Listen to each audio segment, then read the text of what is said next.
మీ investment report లో కనిపించే return మీ real return same కాకపోవచ్చు. రాహుల్ తన ఇన్వెస్ట్మెంట్ రిపోర్ట్ ని చెక్ చేశారు. తనకి 12% రిటర్న్ వచ్చిందని హ్యాపీగా ఫీల్ అయ్యాలి. ఎందుకంటే తన ఇన్వెస్ట్మెంట్ మొత్తం 12% తో గ్రో అవుతుంది. బట్ తన ఒక ఇంపార్టెంట్ విషయాన్ని మర్చిపోయాడు. అదే నెట్ రిటర్న్. అంటే 12% అనేది గ్రాస్ రిటర్న్, అంటే టోటల్ రిటర్న్ అన్నమాట. బట్ రియల్ లైఫ్ లో చార్జెస్ ఉంటాయి, ట్యాక్సెస్ ఉండొచ్చు, అదర్ చార్జెస్ కూడా ఉండొచ్చు. ఇవన్నీ డిడక్ట్ చేసిన తర్వాత వచ్చే రిటర్న్ నెట్ రిటర్న్ అంటాం.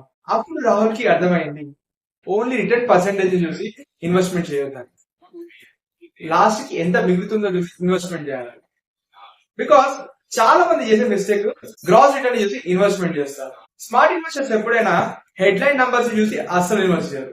బికాస్ వాళ్ళకి తెలుసు వాల్యూని చూసి ఇన్వెస్ట్మెంట్ చేస్తారు. రిమెంబర్, గ్రాస్ రిటర్న్ అనేది నంబర్స్ ని చూపిస్తుంది, నెట్ రిటర్న్ అనేది రియాలిటీని చూపిస్తుంది. ఎవరైతే గ్రాస్ రిటర్న్ చూసి ఇన్వెస్ట్మెంట్ చేస్తారో వాళ్ళకి వీడియో షేర్ చేయండి. And understand before you invest. GS Finance.